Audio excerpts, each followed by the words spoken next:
Welcome to Munda Make Over. We have traveled all over Zambia to find hard-working farmers. We want to share their success stories. And where there are challenges, we will bring experts to help them gain the extra knowledge they need. So they can adapt and make their farms more productive even while the climate changes. We want to support them to get better yields. And increase their income. We will see how farmers from across the country can benefit from our experts' advice. While also learning from each other in so many ways. Join us on these journeys and share in the farmers' experiences as they improve their farms. On Munda Make Over!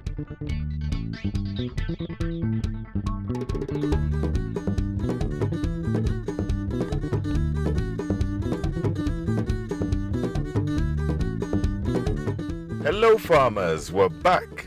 But before we start visiting new farms, we want to go back to the old farmers that we visited to see what happened in their farms and talk more about climate change. Last week, we talked about how best you can do your land preparation and planting by practicing conservation agriculture.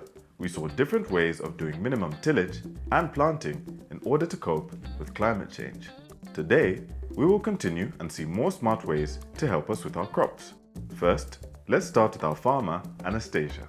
She would also like to do minimum tillage, but has found a challenge. Now, most of our fields are covered with star grass.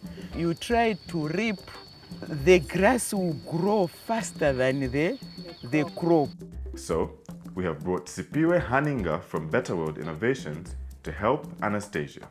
Anastasia, agriculture is a business. And when you're doing a business, you go with a business plan. Good agronomical practices are vital for a farmer. So these are principles that a farmer has to live to get a good yield and get good money. At the end of the day, it's the money. You've harvested your previous season's maize. You leave everything, the residue, just leave it in the field. Because when you leave it, it's like you're mulching and it's hard for grass to grow when there's that maize stalk around, you know that? And then when it's time for you now to plant, just reap in the areas where you want to plant. Makes sense? Let's break it down. Once you have harvested your crops like maize or groundnuts, leave the remains in the field and spread them over the ground. The star grass will not be able to grow under the cover. And when a new season comes, just rip in the areas you want to plant. This is another principle of conservation agriculture called soil cover with residue retention or with cover crops. We shall do that. There is also another way of eliminating the star grass or any weeds. Ask your licensed agrovet for the right herbicide and spray the weeds. As I'm still alive, there is room for change. In another farm, Kachanana is still talking to a group of farmers who are now being taught the second principle of conservation agriculture called soil cover with plant residues or cover crops such as beans. We are looking at basically issues of the residue retention. Okay. So for now, we have groundnut Groundnuts. residues. You spread them within your field Okay. so that there's a bigger piece of land that is protected to check the erosion. Okay. Because of the climate change, there's erratic rainfall. We don't know when the next rain will come. Right. So once there's a cover on the ground, they tend to hold a lot of moisture that will prolong the life of our crop in a given piece of land. When it rains, then they decompose. Okay. And when they decompose, they add to the soil fertility in our field. Some farmers burn the crop residue. I want to know if this is a good idea. The eastern part of Zambia, we have a delicacy of the game pint, which are the mice. You find that people tend to dig and then also they burn the residue. And that way you tend to reduce the residue that are in the field. So do you mean burning crops is a bad idea? It is a very bad idea according to conservation agriculture. So we try to teach farmers as much as possible to protect their fields. We tell them, if anything, we create a fire guard along their fields so that they protect the residues that are in the field. A simple way to do the fire guard is by digging a trench around your field. And all of you are doing this? Are you not burning? Yes. Okay. So we are now seeing more benefits of the soil cover. Number 1, it helps to keep the moisture in your soil for longer, unlike soil that is left bare to the harsh sun. 2, It helps your soil not to be swept away when it rains heavily. 3. When it rains and the cover decomposes, it's added into your soil as nutrients. So, as a whole, your soil becomes more fertile. And when your soil becomes fertile and healthy, then it will feed your plants. But there's more that you can do to help your plant to cope with climate change. Our farmer, Elita, has been adding mulch to protect her crops even more, and she has seen the benefits. How has it helped you? Mulching helps me. Firstly, when the rain falls, mulching helps me because moisture is kept when it rains. Secondly, when I plant my seeds, they grow well. As for the soil, it doesn't get damaged. It also improves the soil's fertility. Mulching, whereby when we cover our soil, when we are weaving less land, you find that a mulch keeps a lot of moisture. Okay, so we cover our land with what? With the grass, even crop residues like maize stalk, soybeans residue, we can cover even with this grass. Kachanana also talked to farmer Chirwa, who has seen the benefits of mulching. Mr. Chira, are you practicing this principle of conservation on your farm? Yes, I do practice it. Okay. What are the benefits you've seen so far? I noticed that when there is drought, my crops don't dry up. There is enough moisture and nutrients for the seeds to germinate and produce enough food. You can also do soil cover by planting cover crops like legumes together with your main crop. Like you can plant maize together with beans, and the beans will provide cover for the maize. Our expert, Betty Mvula from the Ministry of Agriculture, has observed a good trend with conservation agriculture from last season's harvest. Like here in Irundazi district, you notice that the climate change has really affected us in the sense that the rains were not enough. But those who did conservation farming, for this season, which we are just coming from, they're the only farmers who have got something on the table. That's great. Conservation agriculture really helps when there's drought. Now, Betty is going to teach us about the third principle of conservation agriculture. The third one is actually crop rotation. Like this season, he plants the maize, then the following season, he plants the soybeans. So what it means is that maize is a heavy feeder, meaning that the following year, we plant a legume crop which has the capacity to do the nitrogen fixation in the soil. Okay, so what the maize has taken out, in the next season, you're putting a plant that's going to put back in. Does it make sense? Let's break it down. Different plants have different feeding habits.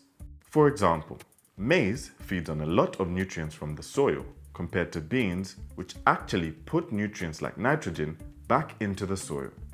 So, if you rotate or intercrop maize with beans, then it means you add back the nitrogen that the maize took away from the soil. Also, some crops have shallow roots, so they only feed from near the top, and some crops have deeper roots, so they feed further down. So by doing crop rotation, you maximize on all the nutrients in your field. Wow, this is a good way to help in keeping nutrients in the soil. But there's also another huge benefit. Crop rotation helps in managing of pests in your field. Our farmer, Anastasia, is now learning from the costly mistake of not rotating her crops. We grew tomatoes and we had invested a lot of money into that project. So out of 200 boxes we expected, we only harvested 38 boxes. Tuta had eaten the whole field. Those pests actually, they hibernate in the soils. They're waiting for a crop that they can feed on. So if you're going to do crop rotation, you plant something that they can't survive on, they are going to just die off, and you'd have gotten rid of them naturally without spending any monies. The way you have talked about it, I think there is a need in future to do crop rotation. Yes. When doing crop rotation, always remember to rotate with a crop from a different family. Some of other good agronomical practices that farmers forget to practice on their farms. So scouting is one of them. As a farmer, try by all means to at least once in a week scout your field and see the progress. Look out for any diseases, any pest attacks. Before a disease, before a pest is spread to an entire field, you are able to do a control measure in good time. This scouting came after my crop was destroyed. You see? That's when they advised me, when they came to check on the field, they asked me this question. I said, I don't know what you are talking about. That's when they explaining, as you are explaining, say you should go and check in your field closely to see what pests are in your garden. Exactly. But unfortunately, my crop was already destroyed. Okay, so I've gotten a point you have mentioned again. Okay, so scouting is very vital for every crop. Well, those are the main principles of conservation agriculture that will help you cope with climate change. Let's look at them together. 1. Do not plow. Practice minimum tillage by ripping or opening up the soil where you want to plant. 2. Do not remove or burn crop residue after harvest. 3. Rotate crops to keep pests away and to get the most from the soil. Remember, conservation agriculture is a great way to keep moisture in the soil and protect crops even when there's a drought. Okay, we have now done our very best to protect our crop. But what if there's an extended drought or heavy floods? What then?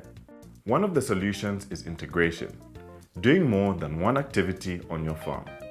It's a solution that is working for many farmers, even fish farmers who are also being affected by climate change. Let's join farmer Walia as he learns more. Climate change continues to affect farming. We can no longer rely on the old ways to produce good crop. We need to adapt. Kasakalabwe Multi-Cooperative Society is a farming cooperative that supplies fingerlings and extension services to farmers in northern and Wapula provinces and targets to reach other markets across the country. But are the fish farmers also being affected by climate change? Felix Mulenga from Kasakalabwe Multi-Cooperative Society is here to help us learn more. Now, looking at aquaculture, I'm happy Mr. Chisanga is blessed. If you look at the amount of water in his pond, how water is flowing, it's abundant water. Of course. But if you go and see other rivers, they are totally dried. And some, those that have capacity, are just drilling bores in order for fish to survive. The result from all this I am talking about is because of climate change. So we are also helping our farmers to think broad so that they prepare themselves adequately. Maybe no rain throughout the year, even if it touches another year, what will be the result? So knowing that we might have less rainfall and reduced water levels, or we might have a situation where there's too much rainfall and it might cause flooding, what are some of the solutions that we might be thinking about as fish farmers? When we have too much rainfall, we do experience flooding of ponds, which might cause to lose loss of fish. Exactly. So starting from the pond layout construction, you will be able to calculate the amount of water may required in that particular pond, so that even if we have heavy rainfall, water should go out and remain at a stable level. Exactly. Fantastic. So these are some of the issues which we do help our farmers to understand. Okay. That's why even before establishing the fish pond, we select the site. Selecting a good site for your fish pond is very important, especially as we try to fight climate change. It has to be near your water source. 2. For farmers in areas that are prone to floods, the pond should be near a place with a slight upper slope of land so that it does not get flooded easily. 3. Make sure you put a dam liner when constructing the pond so that the water doesn't leak into the ground. Then add a net over the pond to minimize evaporation and prevent predators like birds eating your fish. 4. The pond should have an inlet and outlet with a sieve so that when it gets flooded, the farmer can open the outlet to control the water level and avoid fish losses resulting from floods. Now, what do we do if we have extreme temperatures which are causing our water levels to be reduced and delayed rainfall? What are some of the measures we can put in to ensure that we don't make too many losses? There are some areas where you can find, we help them first to construct the reservoir that can hold water for the future use. Right. Because we might not have rain. So some have already done reservoirs just to store water. If you just rely and depend on fish farming itself, and during that particular year, then the rivers dries and everything dries, how are you going to survive? One, you will be forced to harvest small fish, and then you lose. But that's where now we are helping our farmer to integrate. One, integrating aquaculture to chicken, pigs, and growing vegetables as well. So that at least if the river dries, and then the farmer can remain with pigs, which can also help him in the future once the rain comes back to gain another capital and then go back to aquaculture. Of course. We have to consider all the risks, and then we help them to manage them so that they are well equipped and well prepared. Fantastic. Yeah. He is opening us our mind. If I depend on fish farming, and when there is no rain and my ponds dried up, it means the business ends. Of course. Yeah. If I have chicken, I can remain selling chicken. Of course. Yeah. This is a big knowledge. Yeah. We now want to see this big knowledge in practice. Let's follow Kachanana and find out. A farmer might prefer one activity over many. But what if it's not all about one activity, one crop, one animal? What if it's about a group of activities, all meant to benefit you? Our farmer has only been practicing fish farming, but he now realizes that in the face of climate change, he needs to have other activities on his farm. I'm taking Walia to Kasakalabwe Multi-Cooperative Society to get a better understanding of integration. Integration is having different activities on your farm that benefit each other. The cooperative has pigs, chickens, fish ponds, a garden with various cereal crops, and vegetables. He's a professional fish farmer. Wouldn't it be more wiser to just focus on one area of farming, fishing? Why does he have to touch soybeans and chickens and all these things? Isn't that causing confusion on the farm? This integration supports each other. That's why it is important. Whenever there is a climate change, I'm sure everything cannot die at one time. The farmer can remain with something. Also, we do integration in order to reduce cost of production. An example, we have a farm where we grow sunflower, soybeans, maize, millet, and groundnuts. Okay. To come and make our own fish feed because it is cheap. Okay, it's cheaper for you to grow all those things and feed your fish than to buy the feed? We did analyze the cost of production for the fish feed itself. It was high. If I give you the total production for 1 year, feeding the all 14 fish ponds you can see here, it went up to 430,000 somewhere there. Wow, that's a lot. And then when we go to the cost of production of legume growing and what I mentioned, it didn't went beyond 100,000. Wow. That's a big difference. Exactly. Each product or each crop requires its own capital. So for me as a farmer, that's this is a very challenge. big concern. Yes. Yeah. When we are talking about integration, this does not mean that someone should have maybe the big amount of money to begin with integrating. An example of a pig, it is going at 350 kwacha, and a pig is also cheaper than a bag of feed. If he gets 2 pigs, a male and a female, within 6 months, it will give birth. You have maybe 80 pigs. The dumps, the droppings for the pig, we use them to mix when formulating our fish feed. Oh, okay. Yes. Also, it functions well to fertilize the pond in order to improve phytoplanktons and zooplanktons requires for the fish to grow fast as well. So you see the benefit of a pig itself, which is so cheap as well. This is a good plan, and I am sure my mind is open now. It's opening up, eh? What I like is education, because when you're about to enter in a certain business, you have to see someone who knows about that business you are about to do. What he is explaining is very fine. Maybe we might not start so big. What if we started small, like with chickens? The local chickens are good and they are cheaper.